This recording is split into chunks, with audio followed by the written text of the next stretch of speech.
The Gilded Ones by Namina Forna. Narrated by Sir. Chapter 7.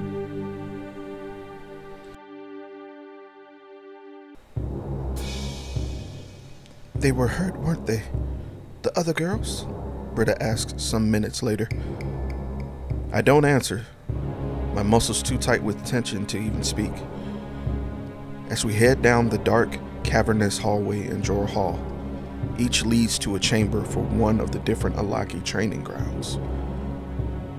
Judging from the number of lines, there are 10. As Britta and I keep pace with the line headed toward the chamber for the Warthu Bearer, the training ground White Hands told us about, the other girls cower against one another, some of them sobbing, others trembling with every step. They're scared of the Jatu patrolling the corridors, the ones with the Ansetha, the star symbol gleaming on their shoulders. White Hands warned Britta and I about these Jatu, told us to treat them with caution. They've been specially trained to subdue both Alaki and Death Shrieks, and as such are much more brutal than their compatriots. They're the reason the odor of sweat and fear have been rising steadily ever since we entered the hall. Well, one of the reasons. The others is the girls with the torn robes and hooded eyes who shuffle beside us, their movements slow and stiff as if their souls have been snatched right out of their bodies. I recognize that look, that posture. It's the same one Elder Durga's temple maidens sometimes have, the one that tells everyone they're not maidens anymore.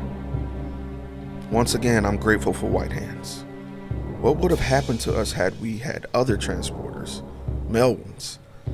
I shudder to think of it. The price some of these girls here have already paid to earn their absolution. Deka? Britta prompts, her eyes flickering back to the empty-eyed girls. They were hurt in more ways than we can imagine. I finally answer, my expression grim. She glances at me, fearful tears glazing her eyes. We're lucky, aren't we? I squeeze her hand. We still are, I whisper firmly. We have each other. And I mean it. I mean every word. I'm lucky to have Britta at my side, to have someone else to endure this with. She nods as we reach the double doors at the end of the hall. The room we enter is so immense, it's hard to see the other side of it.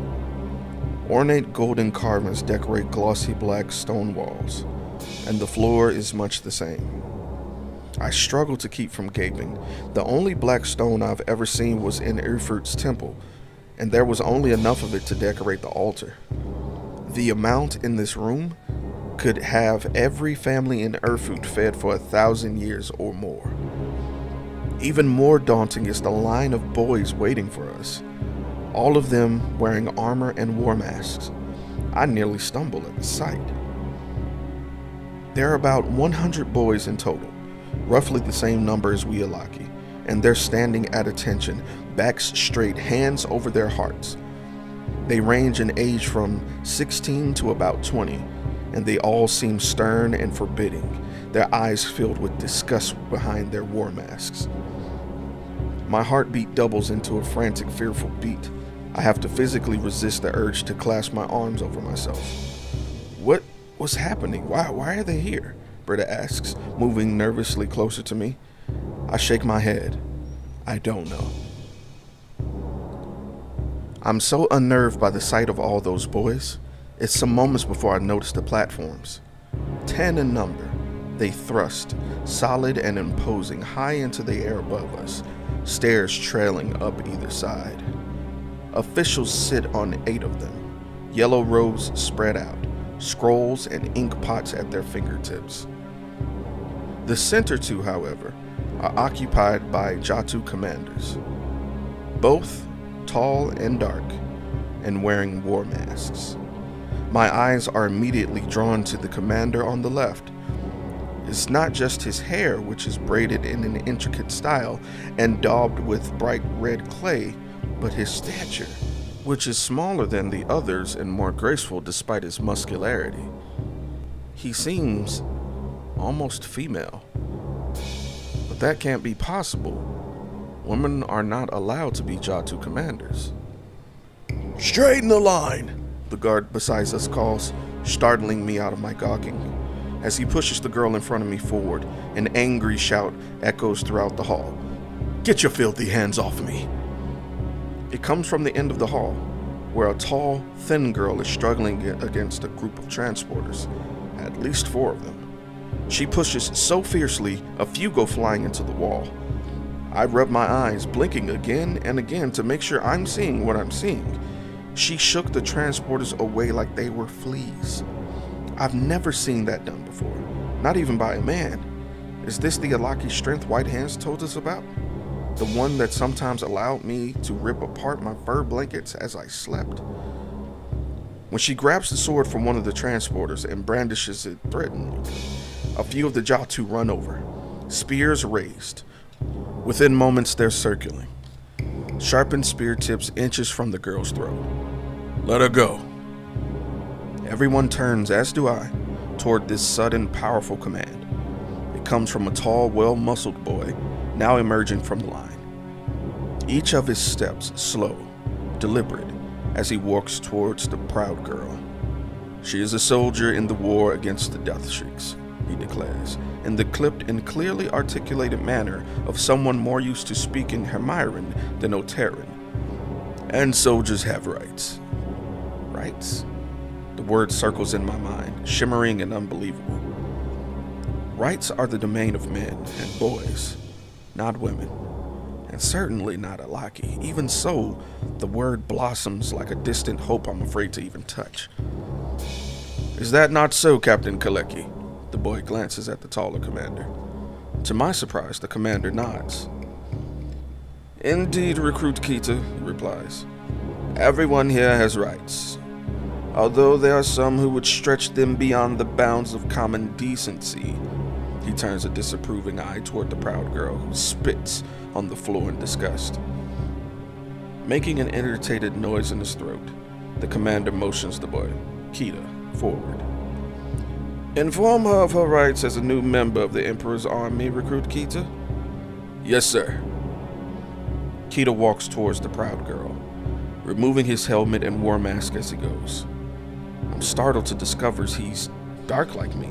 Well, darker. Although his hair is closely cropped to make him look bald, his eyes are golden and sharp as a hawk's. He's about 16 or so, but there's a hardness to his eyes, an experience that speaks of a deeper maturity. Who is Keita, that he knows the commander so well? His armor is different than that of the other Jatu, more ornate. Father once told me that each Jatu's armor is inscribed with Hamiran symbols, celebrating battles long fought, victories won. Keita's has several more symbols than any Jatu armor I've ever seen, and an emblem of a snarling Aurelian adorns each shoulder. Perhaps it is an heirloom passed down to him by a father or uncle. The aristocracy have several such items. Either way, it marks him as something more than the Jatu surrounding him. Richer, undoubtedly. He must be one of the Hamiran nobles I've heard so much about. It would explain his ease with the commander, as well as why he feels so comfortable speaking out of turn. Mistrust lines the girl's proud mouth, refined features as he approaches. Come no closer, she snarls, her dusky brown skin flushed with anger. I will listen to no more of your lies. Soldiers in the Imperial Army? Absolution? Lies. All lies. You just want our blood on the floor so you can sell it, you worthless bastards. She jabs her sword towards him. Keita lifts his hands in an appeasing gesture. It is the truth. You are free to do as you like, he says. He glances at the rest of us. You are all free to do as you like. If you wish to leave now, you may do so. Whispers rise into the air, uncertain but hopeful. Beside me, Britta shifts. Do you think he's real? What he says? For one brief glittering moment, I allow myself to believe in Keita. allow myself to believe in his words. Then I remember Ionis. Remember how he thrust his sword into my belly only hours after telling me how pretty I was. Tension clenches my body again. Keita will be no different when the time comes. No matter what he does now, he will show his true colors soon enough. They all do. No, I say, shaking my head. I watch with jaded eyes as the other Jatu turn to commander in protest. But Captain Kaleki, one Jatu grasps. Surely you will not let this stand, another pleads. The taller commander lifts his hands for silence. Recruit Keita is correct, he booms. Either the Alaki wants to be here, or they don't. An unwilling soldier is a useless one. You're all free to leave if you desire. But remember, you are impure, and the world outside will only ever see that. Not to mention death shrieks will come hunting for you wherever you hide. He nods, and the Jatu reluctantly open the floor, following his command. I watch all this tense, as does Britta. Around us, the girls murmur along themselves, wondering what to do. Keita steps forward once more. We can guarantee your safety to the border of Hermira, he says. After that, it's up to you. He glances pointedly at the proud girl, and whatever hope I remain crumbles to ash in my mouth. There it is, the condition. Yes, you can flee here, but once we leave Hermira's gate, we return to our old lives, to the death mandate, the constant threat of death shrieks. Keita is just like the rest, giving us impossibilities and calling them choices. The proud girl seems to know this because she looks from the open door back to him. We have your word? She asks distrustfully, glancing from him, the commander, who nods. I swear upon the Oyomo's Kuru, Keita replies, referring to the sacred sun symbol. I will, however, say this. You can make something of yourself at the training grounds. You can be fighters. And once you're done, you will be given absolution. Or you could spend your lives as outcasts, always fearing the death mandate. The truth of the matter is simple. You're either with us or against us. The choice is up to you. After giving her a quick, short bow, he returns to his position in line. I'm thankful he's gone, angry at myself that I almost believed their words. Why did I think even for a moment that he would be different from Ionis and all the others? My attention returns to the girl who is now standing in the middle of the hall. Her eyes shadowed and dark. She looks towards the door again, and then back at the line. Her glaze flickers between the two. Door, line, door. I can see her mind racing, making the same calculations mine has. Finally, she makes her choice. She straightens her back and walks over to her line. As regal as a queen, she's staying. I can almost feel Keita's pleased smile as slowly but surely the other girls will follow her lead. And that's the end of chapter 7. Oh my God, bro. Who is this cat Keita? The fact that you're speaking out and directing a response from commanders and they respond to you, like that says a lot, man. Either you are funding a lot or your people are them. But anyway, thank you for reading chapter 7 with me. We'll be dropping chapter 8 a little bit later this week. Stay dope.